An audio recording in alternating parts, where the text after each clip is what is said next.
Check this out news coming to you live. Please welcome Garrett Meyer, CEO, Red Bull Media Network. Now, please welcome our interviewer, Andrew Wallenstein, co-editor-in-chief at Variety. Thank you, thanks. Garrett, thanks for being here. I mean, I'm sure in this room there's no introduction needed for Red Bull as a brand, and even for this room full of sophisticated media and tech types, you're probably also very familiar with Red Bull as a force in branded entertainment and action sports, and really a lifestyle brand all in its own right, separate from the drink. But Garrett, you've been with Red Bull now for about 2 years as CEO of the media house. Can you walk us through what you inherited and where you have taken it since then? Because it's been a while. Well, first of all, good morning. Thank you so much for having me, Andy, as well as to Ned and Tinzo. It's been a while they've been here, so super excited to have the opportunity to talk a little bit about it. Yeah, so Red Bull Media House over the last few years has significantly evolved from when I started. The main change really has been of changing from a platform-centric perspective, which is not just a Red Bull thing. I think over the last few years, a lot of platforms have thought of themselves as the primal destination for all their content. For us, over the last few years, it's really been about thinking about our audiences a little bit differently, around their interests, about the expressions, and around really what they wanted to do out there in the world. So for us, looking at it from a company perspective around audiences has been the biggest change that we've done. The other thing that Media House has been doing over the last few years is really expanding our footprint. I think if you look at a video like this, whether that's Lindsay, who unfortunately last week announced her retirement, I think we are principally known still for sports. And what happened over the last few years is that our footprint has really broadened. Not that we started completely new things, for example, in music, we've been in music for over 20 years, but I think the relevance that we play and the relevance that people see in what we do has changed and is about to change. So there's a whole bunch of new things that we've started. There's a few more things that are coming this year as well. So I think that is kind of why we've changed a lot. So you're making this shift from platform to audience. Let's drill into what does that really mean? You used to reach audience on the platforms. I assume you're still doing that to some extent. So define that better for us. Yeah. So it's basically, it's not just our platforms anymore. I mean, obviously Red Bull TV, redbull.com still are principal destinations for a lot of things that we're doing. But we've been a lot more aggressive on partnerships, not just for distribution purposes, not just for having other outlets on television, digital and otherwise, but also going much, much deeper into co-production. I think we've heard it in the panel before us about how we're using influencers, how we're working with the athletes that we have, the artists that we have. It's gotten a much, much deeper relationships to really talk to the audiences where they are and when they want us. And I think that is a phrase that has been used for quite a while, but it's gotten a lot more complex. It's gotten a lot more complicated. Data helps us what the audiences are and how they overlap. So for us, we're really looking at snow, we're looking at bike, we're looking at dance, we're looking at music, and the list goes on and on and on. And we're basically correlating all these audiences and the interest, not just locally in different countries around the world, but also how they talk to each other. So in tone and the content that they have, as well as from a programming perspective. So can you give us an example of the kind of partnership that gives a sense of this new orientation for you? So one partnership, for example, that we've been kind of going on for a while is UCI. If you look at our World Cup mountain biking, that has been a relationship on for a few years, and the footprint has grown significantly. Who is UCI? I'm sorry. UCI is the Union Federation for Cyclists around the world. And again, we like to attach ourselves to sports that are a little bit more niche. Over the years, if you look at bikes, if you look at surf, if you look at snow, a lot of those sports now have gotten a little bit more to the forefront. If you look at WSL, the World Surf League, we just did a new deal with them in co-production on a lot of the content they've been doing. Obviously, World Surf League is the home to a lot of the premier surfing events. We have a lot of our own athletes in there, but we're creating flankers, we're creating documentaries, we're creating a lot of the kind of production around the things that we're doing, just as an example. So you really have to sort of enmesh Red Bull as a company, as a brand in so many different sports and so many different spots around the world. Like, how do you do that? It's a really good question. We are now at a point where we have about 750 athletes under contract. We do about 1,200 plus events around the world. But we're also doing a lot more on the culture side. So we're doing the global event on breakdancing. We are doing local competition in music. We're doing the Red Bull Music Festival and Music Academy. All of that can only be done through a gigantic network of people and teams. Yes, we're working centrally out of our headquarters, but we're really working through the strengths of local in the countries. And so we have about 90 countries around the world, local resources with local teams. And with that, I mean media resources. So a media team, media network teams who are extremely, really strong on content creation, production management, distribution, programming, comms activation, as well as innovation. So it's really about those teams. And then we're working through the entire network of our athletes as well. So finding new athletes on the artist side. We've strengthened our music publishing side, Red Bull Records, our music studios around the world. So it's really about a broad network of the teams. But as mentioned before, really these days, 2019, you can't do it without partnerships anymore. So we are working increasingly to find distribution partners, co-production partners, event partners. And so for us, it's about broadening that framework. Otherwise, it just gets super, super tough to do.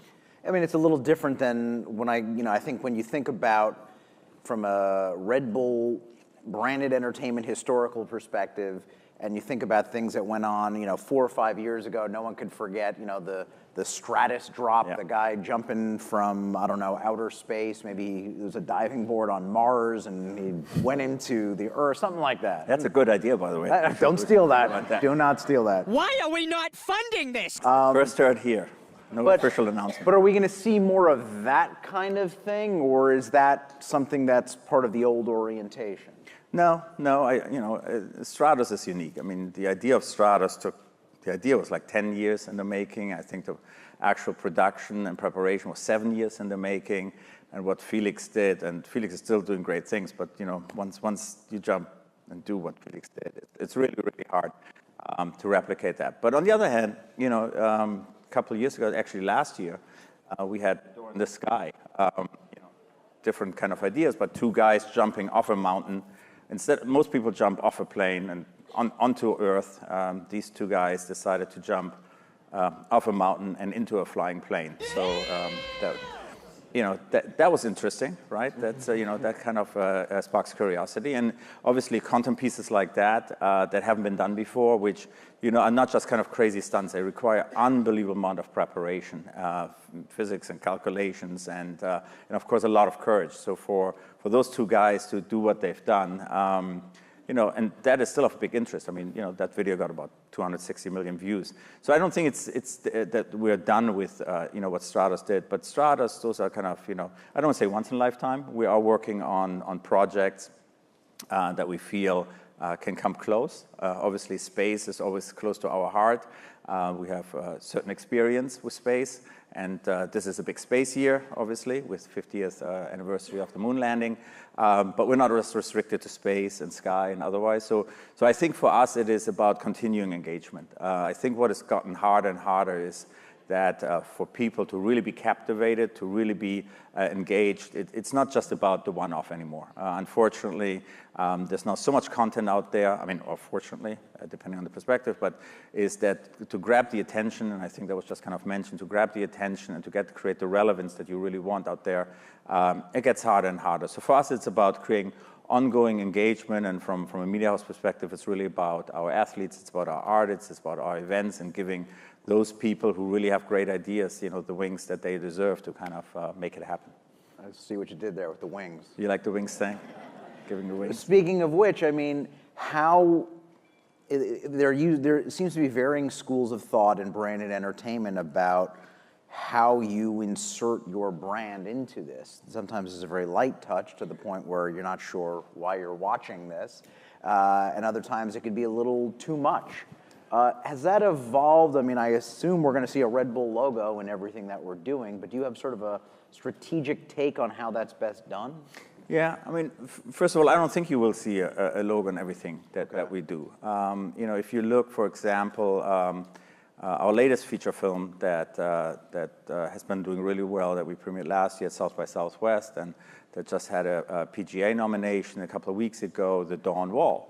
You know, there's no branding in there. It's just a really good filmmaking. It's about an inspiring story about two climbers going up Yosemite, El Capitan's North Face. You know, if a story doesn't deserve to have the brand in there, not because not brand worthy, it's just because the brand doesn't fit, then I think, you know, we should hold ourselves to a really high standard of quality content programming then it shouldn't have it. Where it does make sense, it does make sense, especially if it has athletes in it or if it's actually a Red Bull event. I mean, for us, branded entertainment or content marketing has always been at the origin of everything we've done. So when the company started 30 years ago, it was never really about advertising. I mean, first of all, our owner and founder, he didn't really have any money at the time. You know, by the time he was done creating the can, there was nothing left. So there was one big driver of not having advertising. But then he also realized that it was really hard to communicate actually what the product was about, and he felt it was much more impactful to just create cool events and to especially find sports that nobody was really paying attention to. Again, I mentioned some, you know, skateboarding and biking and surfing, etc. None of them really had any relevance on the limited channels of television back in the days. And then creating these events and basically getting the attention of media and people focusing, he realized that it was a much more effective way of getting the brand out there, but on the other hand, to really give a platform for expression for the people who were participating. So now fast forward, now doing, you know, as I said, over 1,000 events a year, the world hasn't really changed. So for us, it is just about getting us into something that is highly credible, it's highly authentic. If you're in long enough, we're seeing next year, the 2020 Tokyo Olympics, surfing is being made Olympic. We have bouldering is making Olympic, skateboarding is being Olympic. If you look a few years back, mountain biking became Olympic. So a lot of the sports that really didn't get the time of day with media in the past are now at the forefront of kind of what the audiences want. So for us, we hope we kind of play a little role in kind of giving visibility to that. So to your question, where does the brand fit in? The brand fits in when the event in the end kind of has bettered kind of like the idea, the person, or the event itself. And of course, we like to see our brand in there if it fits, but otherwise, it's really about the content, it's really about the people in there. I mean, as I hear you lay it out, Red Bull really is incredibly unique in the sense that it is this brand that has moved so deeply for so long into this space of being a media company in its own right. And so I'm curious, back on the beverage side, which I'm sure kind of, you know, pays the bills, and what is their take? Are they looking for a return and for you to be profitable, or is it just like, all right, it's marketing, good luck? Yeah. Well, it depends a little bit on who you ask. You know, we've been living. You know, we're a private company, so you know that one has to kind of put that in the context. We have certain luxuries that probably other companies who have to make quarterly calls to investors and shareholders probably have different kind of pressure. So you're absolutely right. We are in a position to take a much longer term view. I think if you these days would take a company and hire a new CMO, and the CMO would say, you know, my strategy is now over the next 15 to 20 years, we're going to be developing artists and athletes, and then we'll see how. I don't think that person would have a lot of tenure in that company. So I think for us, we've kind of taken this long-term view, and there was always this dual mandate. So Media House, which sits separately as a standalone company to the beverage, we've always taken the double mandate very seriously. So the first mandate is obviously to support the brand through the activation of athletes, through events, through our music festivals, through our artists that we sign. But at the same time, we look at ourselves as a proper media house.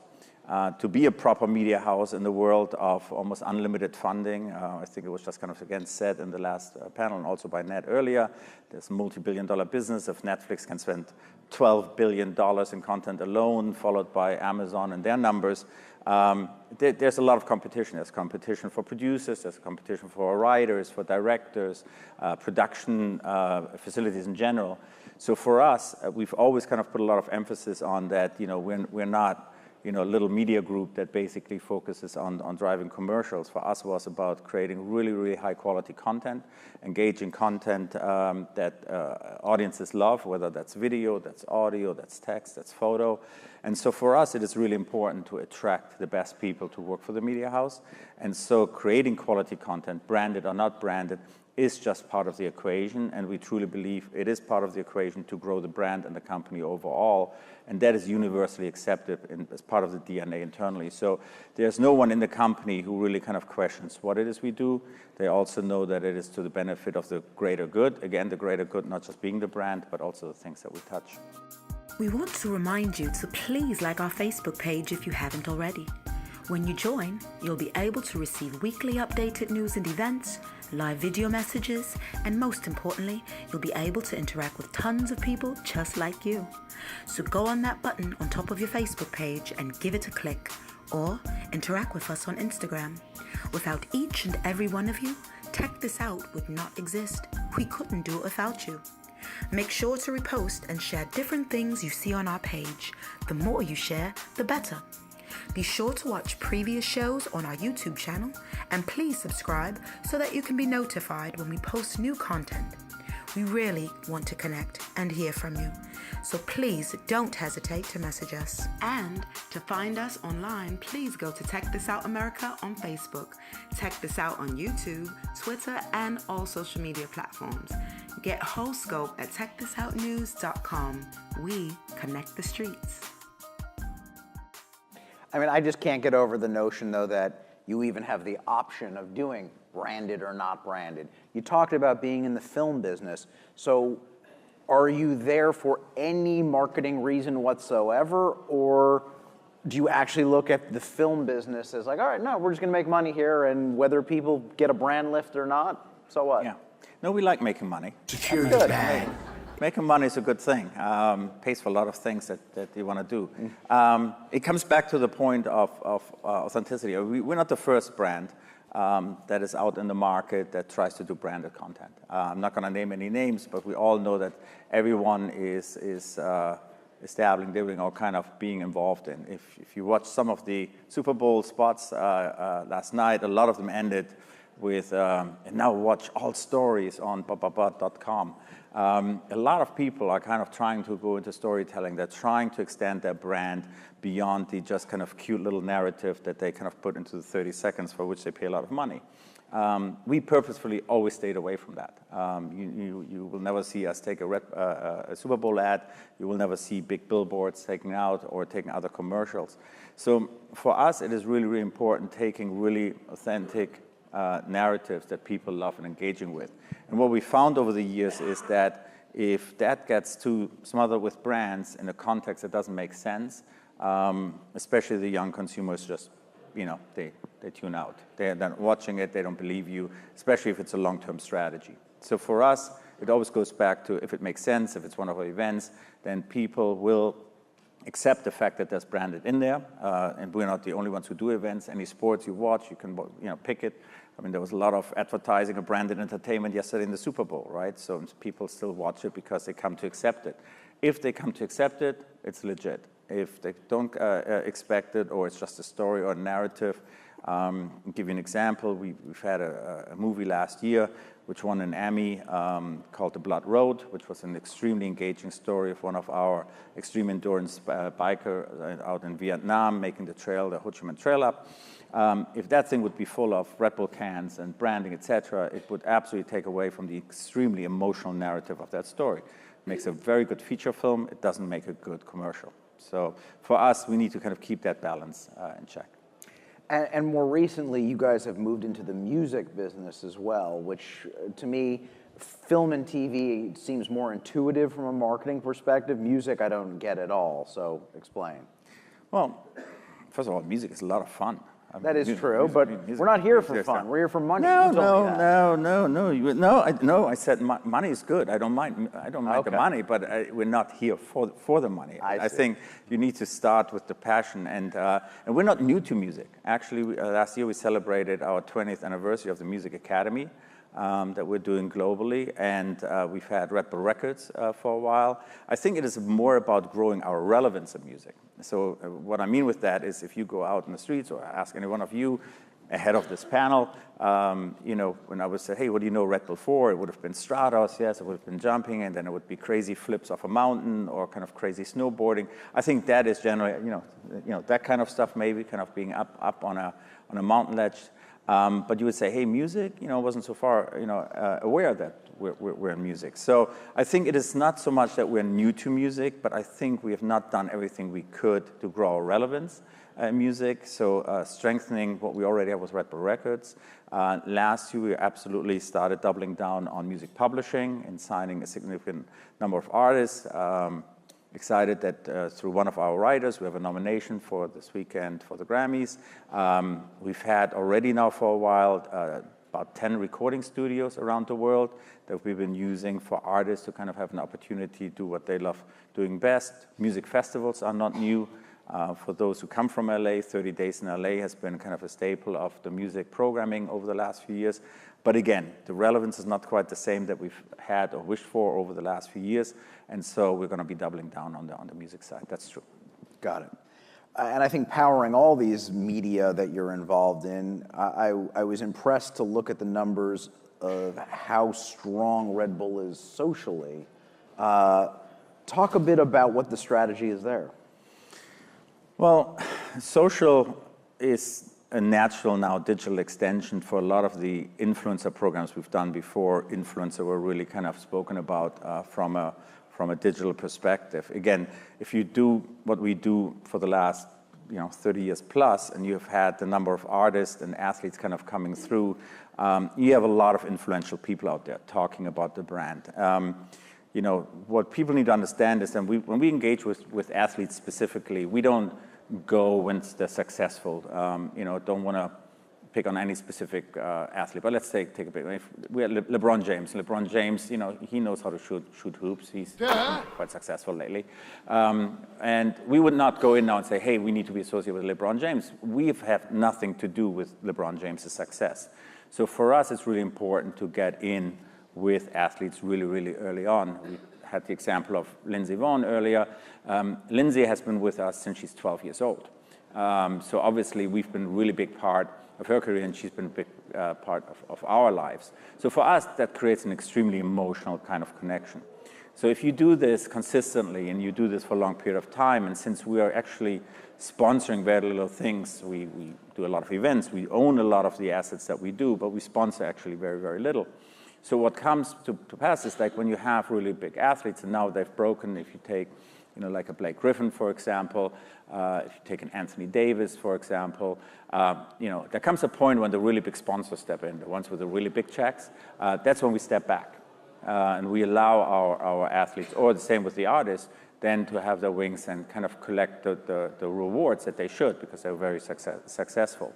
But what it does is if you get attached to them really, really early, then even though they might move on, they might have new sponsors out there paying the big checks, there's a relationship that you created kind of from within that keeps a much, much deeper relationship.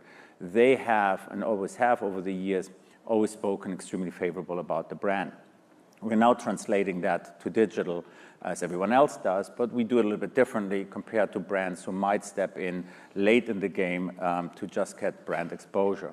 And I think the success that you're alluding to really comes to that we have now an extremely large network of athletes and artists who are out there kind of talking about what they do.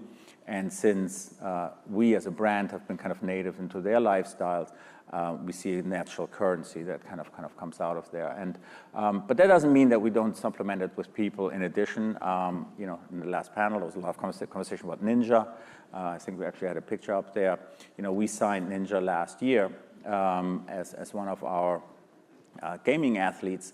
And obviously, Ninja's success it's not been built based on our involvement. So that's a really, really good example where he has reached a certain popularity, a great popularity, but by partnering and with us has really given opportunity to kind of get an additional platform for the things he would like to do, whether he's going on tour, whether it was, I don't know whether you've heard about the New Year's Eve event that Ninja did from Times Square.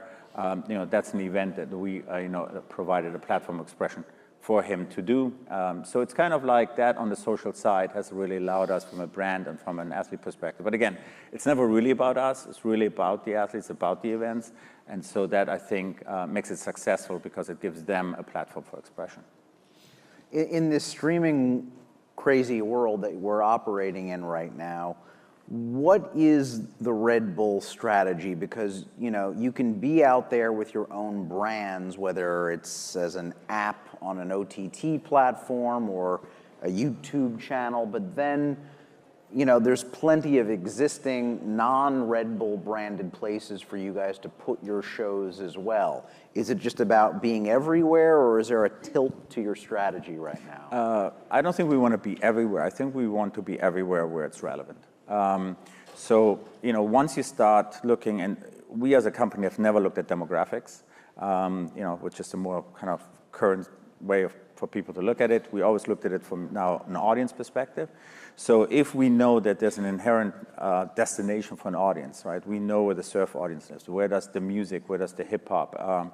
We right now talk about the Olympic Games. Next year, 3-versus-3 basketball is going Olympic. And for us, urban sports, not just 3-versus-3 basketball, but also breakdancing, whether it's graffiti, whether it's art, urban in general has been a really, really strong part of our DNA for the last 15 to 20 years. So where do urban, audiences live? On what platforms do they live? So for us, it's about either be that destination to them, but wherever we don't, wherever we're not, then going and partnering with those who are and strengthening their proposition is absolutely for us the plan. Okay. And within this action sports realm where it just seems to grow and grow and grow, I mean, do you make choices there in terms of, this sport will stay away from, or is it, because it feels like you're just blanketing everything even as it grows? Yeah. You do have to make choices. So there are certain things that we feel like we shouldn't get ourselves attached to. We basically stay away from anything that is violent. So through, fighting, anything that's shooting, anything that can be interpreted as destructive, however interpreted.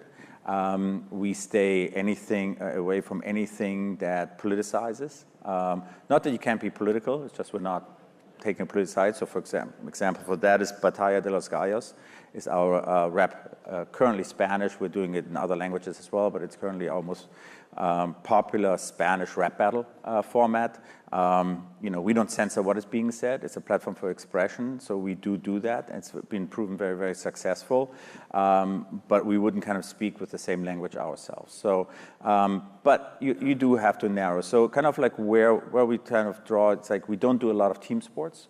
We still love where individuals kind of have goals, have aspirational aims, and so we are really trying to give them wings. Again, back to an idea that they have. This is usually how our ideas come to bear. It's like somebody comes to us and says, I have an idea, or this is what we're trying to do, and we're trying to provide a safe environment for them to do this, because a lot of the things that they do are not that safe, and they're very, very risky.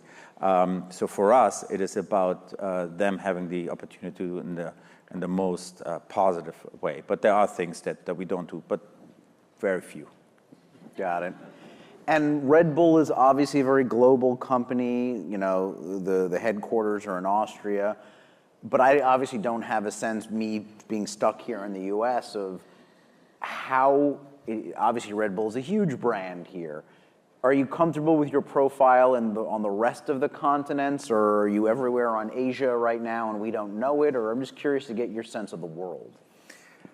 The sense of the world is actually an interesting one.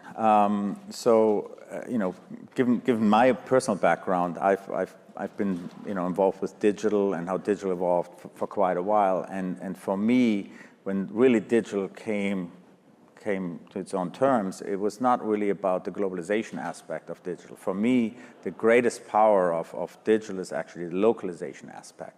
I truly believe that consumers, the more they have an opportunity trying to actually localize, they're actually trying to find their niche interest. And this is why, for me, it's a natural home to be with Red Bull, because we've always been around niche and around the local. But the idea is really that if you have a very specific interest, and I don't know, you like red butterflies, and you think you're the only strange person in the world who likes red butterflies, well, what digital allows you to do is to find the other few people around the world who have that same interest and then kind of get together. That was really hard to do in the past. So for us, it's really about niche. It's all about finding local opportunities, creating communities. And so what we're seeing is, through the approach that we've been taking over the last few years, is that it's actually gotten more and more powerful. So, we could sit here now for hours, but, give you anecdotes and stories about how communities are being created around the same principles that we just discussed in India, in Japan, in Australia, what's happening in South Africa, how Brazil is different. And it's not just because of that they have different interests for different audiences, but also there are different stages for digitization on how they have access, how platform usage is going in there. And that impacts heavily, right? It's like if you live in an environment where you still don't have mobile accessibility with unlimited data plans, well, that's a very different type of consumption that, we're now 10 plus years past. So what we're seeing is, if we take local ideas, we're taking local characters, and then we're taking local sports. And again, for us, we can talk about sports right now that I have never heard of before, and I'm pretty sure the majority in this room haven't heard of before, because they're so highly local, and we're trying to kind of get ourselves attached and kind of showing, putting a spotlight on those, because they deserve to. They're amazing, and those are all stories that should be told somewhere around the world. Well, I look forward to seeing how Red Bull tells those stories in the coming year and beyond. Thanks for taking some time out today. No, thank you. Thanks for having me. Thank you to Garrett and Andrew. Check this out, America. We connect the streets.